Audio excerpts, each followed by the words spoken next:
ಕಾಲ ಪ್ರವಾಹದ ಮುಂದೆ ನಿಜವಾಗಿಯೂ ನಿಲ್ಲುವುದು ಏನು? ಮನುಷ್ಯನ ಕಥಕ ಸ್ಮಾರಕಗಳಲ್ಲ, ಆದರೆ ಭೂಮಾತೆಯು ತನ್ನೊಳಗೆ ಅಡಗಿಸಿಟ್ಟುಕೊಂಡಿರುವ ಗುಪ್ತ ಸತ್ಯಗಳು.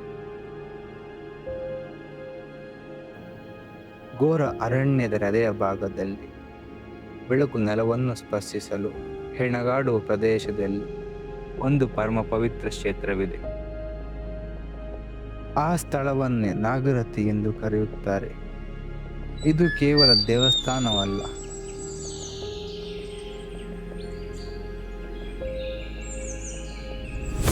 ಇದು ಶಿಲೆ ಮತ್ತು ಕಾಲದಲ್ಲಿ ಕೆತ್ತಿದ ಅನಾದಿ ಕಥನ.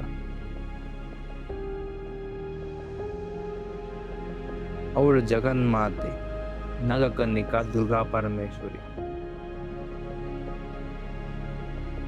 ಇಲ್ಲಿ ಅವಳ ಅಸ್ತಿತ್ವವು ಮನುಷ್ಯ ನಿರ್ಮಾಣದಿಂದ ಪ್ರಾರಂಭವಾಗಲಿಲ್ಲ, ಬದಲಿಗೆ ಮಣ್ಣಿನಿಂದಲೇ ಆವಿರ್ಭವಿಸಿದೆ.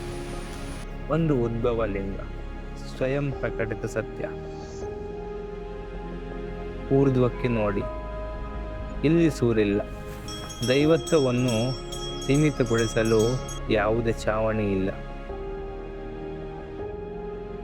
ಈ ಆಲಯಕ್ಕೆ ಒಂದು ಆಳವಾದ ಪ್ರತೀತಿ ಅಂಟಿಕೊಂಡಿದೆ. ಆಶ್ರಯದ ತಿರಸ್ಕಾರ, ಅನಂತ ಆಕಾಶಕ್ಕೆ ತೆರೆದಿರುವಂತೆ ಇರುವ ಪವಿತ್ರ ಪ್ರಣಾಮ.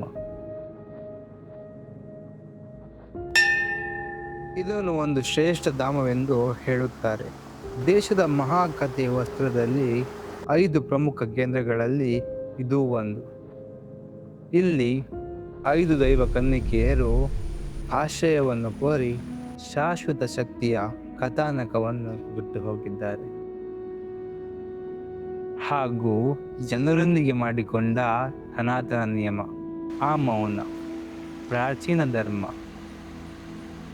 ನವಜಾತ ಶಿಶುವಿಗೆ ಯಾವುದೇ ತೊಟ್ಟಿಲು ಇಲ್ಲ, ತೊಟ್ಟಿಲಿನ ಸೌಮ್ಯ ಅಲಗೂ ಇಲ್ಲ, ಏಕೆಂದರೆ ಈ ಪರಮ ಪಾವನದಲ್ಲಿ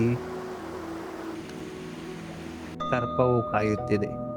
ಇದು ಮಾನವ ಪರಮ ವಿಶ್ವಾಸ ಮತ್ತು ಮೂಲ ಪ್ರಕೃತಿಯ ನಡುವೆ ಇರುವ ಒಂದು ವಚನ. ನಾವು ದರ್ಶನ ಪಡೆಯುತ್ತೇವೆ, ಪ್ರಾರ್ಥಿಸುತ್ತೇವೆ, ಆದರೆ ನಾಗರತಿಯ ನಿಜವಾದ ಆತ್ಮವು ಒಂದು ಅನಂತ ರಹಸ್ಯವಾಗಿ ಉಳಿದಿದೆ. ಪುಸ್ತಕಗಳಲ್ಲಿ ಅಲ್ಲ, ಆದರೆ ಎಲೆಗಳ ಸದ್ದು ಮತ್ತು ಸಹಸ್ರಾರು ಹೃದಯಗಳ ಆಚರ ಶ್ರದ್ಧೆಯಲ್ಲಿ ಹರಿದು ಬರುವ ಕಥೆ. ಪ್ರತಿ ಹೆಜ್ಜೆಯು ಶಕ್ತಿಶಾಲಿ ಆದಿಗೆ ಹಿಂದಿರುಗುವ ಯಾತ್ರೆಯಾಗಿರುವ ಒಂದು ದೇವಸ್ಥಾನ ಇದಾಗಿದೆ.